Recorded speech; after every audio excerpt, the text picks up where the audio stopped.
Welcome back, everyone. Today I'm taking on some very ambitious builds, the largest I've ever made, actually. We're going to be making a farm for one of Minecraft's greatest resources, wood. But not just wood, all of the wood, including the most recent addition to Minecraft, cherry wood. This farm will allow me to make oak wood, birch wood, spruce wood, acacia wood, jungle wood, warp stem, crimson stem, and cherry wood. Also helping nobody at all, it can farm both brown and red mushrooms. Technically, I still can't farm dark oak or mangrove, so not all the wood, but most of the wood, which is still impressive. So what's the big idea of making a wood farm? Well, obviously wood has a lot of uses, but you might not realize just how many crafting recipes actually contain some version of wood. Look at this is crazy. This farm should have been the first one I made. Like half the game's crafting recipes need this stuff. Consequently, this might be the most useful farm within Minecraft. But as usual, before I can get there are some important projects that just have to come first. A small thing I did was move all my storage to the center of the main island, so that it would be easier to access. That didn't take too much effort, just a lot of signs. For a big project, I needed to make a nicer Nether Hub.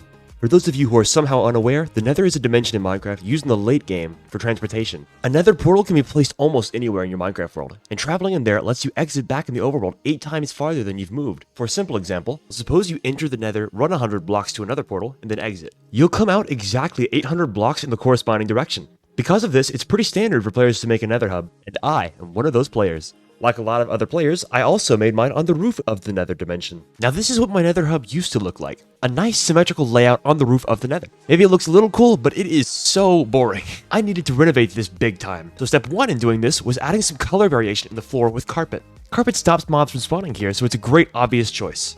I decided that I would go with a gray color scheme, so the carpet was colored accordingly. I started the lower wall with some smooth basalt to segment off everything into small tiles of wall. I also put a ring of shroomlights around each of the nether portals to give them the highlight they really deserved. I used a lot of different blocks to give the room some depth, but I managed to stick with the gray futuristic palette pretty well. I added a creative little staircase to the center portal, which would actually link to my storage center. With that done, I got back to finishing the walls, which would go up over 40 blocks. The hub was starting to look a lot like a coliseum. And I was actually pretty proud of the futuristic atmosphere that it had created. Like most of my builds, the size of the hub was unnecessary, but very nice to look at. As I started to reach the final walls of the hub, I made sure to add black concrete and more rings of shroomlights just to give it a little bit more symmetry, with the portals directly below them. Once I'd finished these walls, I threw on a little more black concrete and started on the roof. It was going to involve a lot more concrete, but first I had to concave up to the concrete parts by making rings of stairs. Once the stairs were done, I used black rings to separate the segments of white concrete, again fortifying the futuristic vibes that the hub gave off. After a little bit of roof building and infuriating gas fights, I put my next stage of the plan into action. I made the center portal much taller and turned it into a pillar which could reach the ceiling of the hub.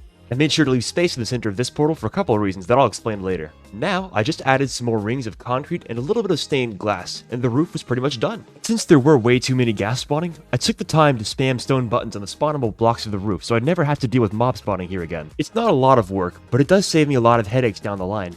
So I added some compass direction indicators on the walls, and that was the last step in finishing this Nether Hub. Oh, and one more addition that I made is that I took the time to break about 100 blocks of bedrock using pistons to get an opening under the center portal. It took about 3 hours, but now I can fly down to the actual Nether in no time at all. Another great quality of life change. And as you can see, I put a beacon down there too.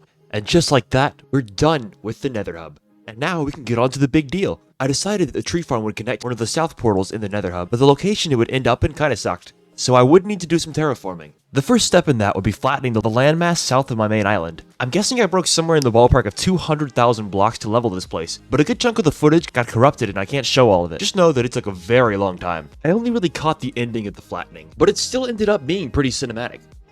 Again, this took several hours and several stops to repair the tools that I used too. Once I had finished the mining, I threw on a ton of torches to make sure the mobs wouldn't bother me going forward here. But once the landmass was flat, I decided that I would turn this peninsula into an island. In fact, I would make it into my tallest island so far. Doing this meant that I had to make a couple of artificial rivers. I did have to make a couple of small ones, but this big one is pretty much the only one worth watching. It took a few hours, but then I had made my own island. Once the rivers were done, I made sure to brush up on the shore to make it look a little bit more natural. While I was doing this, I used a few beacons for haste, and at some point during this, I had a realization that I could just leave the beacons there, because they actually weren't that hard to replace. I think in that moment, I had never felt so rich while playing Minecraft. That fun thought was melted away by the scale of the next task ahead of me. I would need to shape up the edges of the island, about 10 blocks up, and then place thousands of grass blocks on the new surface. But before that, I did a little practice round, expanding the main island west to line up better with the south island I had just made. I spent first building along the south end of the main island, and then working my way up eventually to the north end of the island. One block after another, I took some time to think about what the upcoming tree farm would look like. The most intuitive thing to do with it was to build a huge tree around it because nothing is on brand for a tree farm as much as a tree. But given the recent addition of cherry wood, I thought it would be best to use that fresh material. So the obvious choice was to make a huge cherry blossom. But let's not get too far ahead. There's a lot of mechanical stuff to do, and before I get there, I still have to create an entire island. So I finished up the little chunk of terraforming for the main island, threw down some torches to keep all the mobs away, and finally got to work building up the south island. As I mentioned before, this would be my tallest one so far, so it would really put a dent in my supply of grass blocks. The first step in getting through it, though, was making the perimeter from which I would build inward for the island.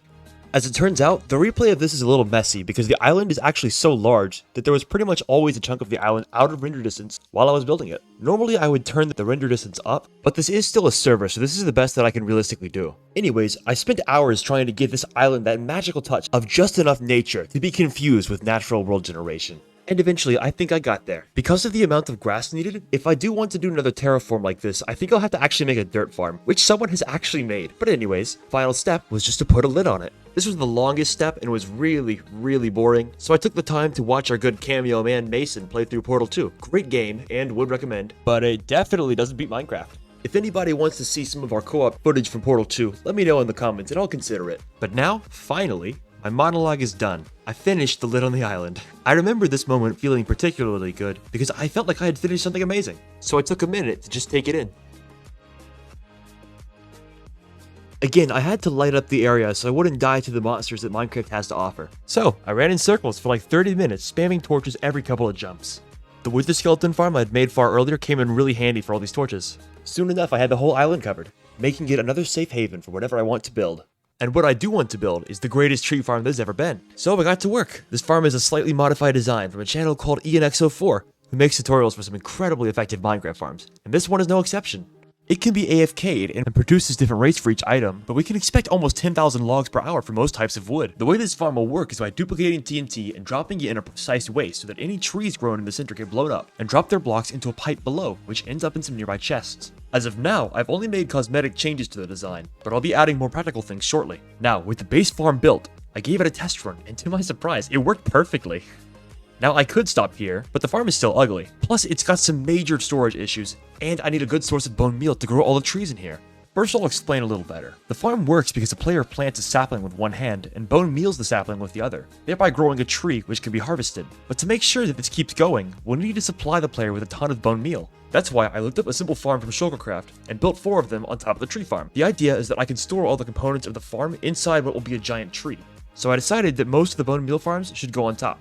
Now, the way the bone meal farm works is by using bone meal on a moss block, which turns local stone into more moss, which is then thrown in composters, which make more bone meal. It's a fancy cycle that ends up producing more bone meal than it consumes, even if in fairly small amounts. However, the tragedy in building all of this is that the farm actually didn't work. I tried it in a creative world of the same version, and it did work. Maybe because the server is on paper, maybe for some other reason, I'll probably never know. This farm just didn't work. I saw a lot of other people having trouble with this farm on YouTube too, so it might not have been my fault. I'm not really sure. I like to think that it wasn't my fault, but that's just because I'm egotistical. So who knows?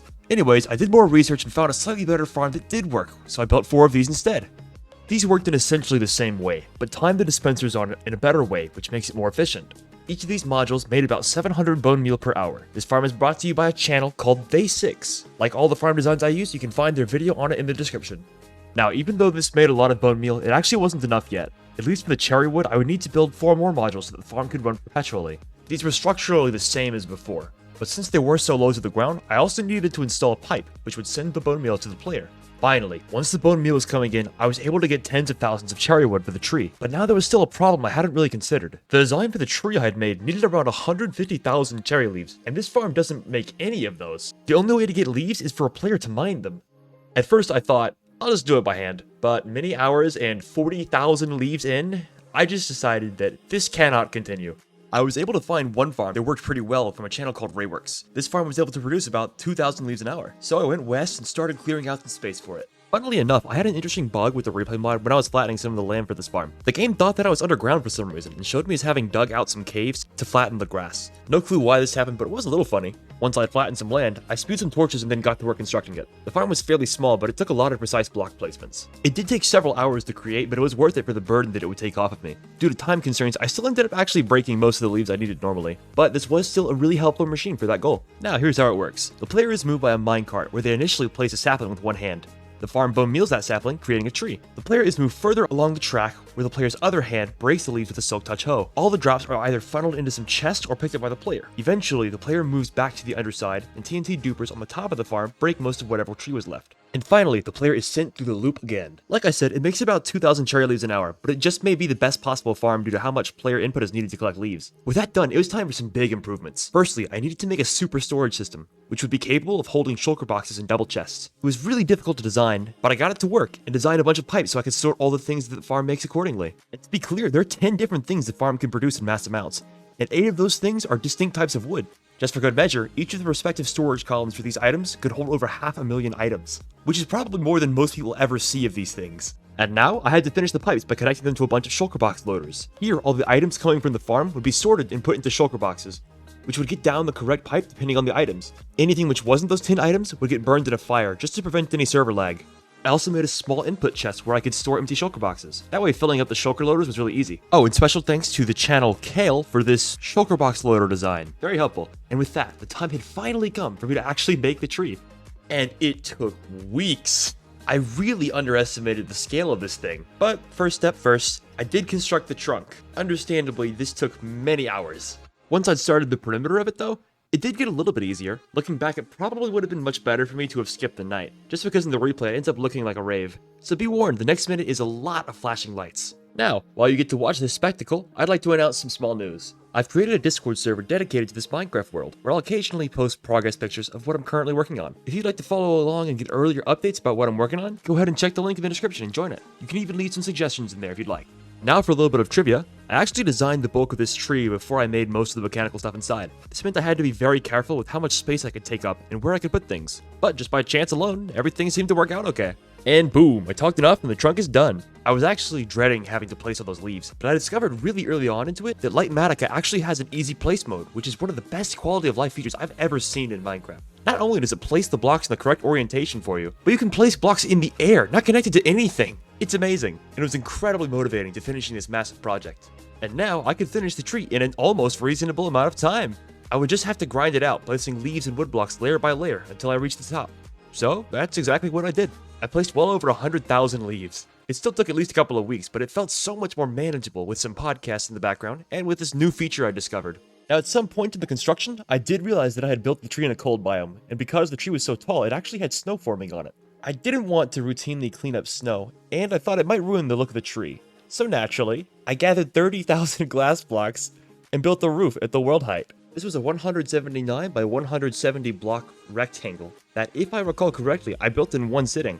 Finally, trading with all those villagers could pay off, and now snow would never bother me again while working on this tree. And going back to placing all those leaves, I did realize that I should skip the night. So from here on I did, and the replays look much better for it. And again, the tree is so big that the replay mod just can't keep up well with how many chunks are rendered to show the whole thing. So we end up seeing where I'm moving around it and loading certain chunks. By now I'd reached the halfway point, and the tree was looking really promising as it started to curve inward. You don't see it, because I'm in a hurry to finish this video, but I was routinely going back and forth between placing the leaves and mining leaves from a smaller tree that I would grow. Looking back, it probably was a good call to build it layer by layer like this. It was more efficient, and I think it looks better in the replay. Now, to be honest, I think I really hate nature even more after making all of this. But I'm still glad I made it, and now the end was finally in sight. The tree concaves up just a little bit as it reaches the end. But that's where we are, the end of the tree. At least the leaves. There's a little more to do. This was another one of those moments that felt great to just take in. This is by far my largest project yet, and it sure felt like it too. Now the last thing I could think to do was to light up the tree somehow. This meant lighting up the inside first, which was really difficult by the way, because of how many monsters were already here. But 30 minutes in, and I had created something beautiful. But there was one more step to do, which was to light up the outside of the tree. I thought about the big tree from Avatar and tried to use that as some inspiration. And once I'd spammed some glowstone into that tree, we got this. A wonderful, glowing masterpiece that just gleamed against the night sky. This might just be my greatest creation. And as a little bonus, I put a regular cherry blossom beside of it. It really puts it into perspective. And for some more perspective, I'll show you what the inside now looks like. It is a little cluttered, but I still think it ends up looking fantastic. Here we have the entryway and the main tree farm, which opens up into the canopy up there. And then we also have the Super Shulker storage system. And that's all the important inside stuff. And with that, my mission is done. I have access to industrial amounts of wood, and I've made what may be the ultimate tree farm. So on that note, thank you so much for watching. I'm now 16 months into this world and only hope to keep going. So if you've got some suggestions for me, you can leave them in the comments here because it helps the algorithm, or you can join the Discord link below and tell me there. Either way, I'll see you all in the next one. Like the video please, and finally, goodbye. Wow. I was gonna say, I wonder if you can gaslight a therapist into thinking you have MPD, but you could probably gaslight anyone into thinking you have anything by just lying about, like, what reason? What is your favorite type of mashed potatoes? None. I hate them. What? You're childish and immature. Yes, but in the charismatic way. No.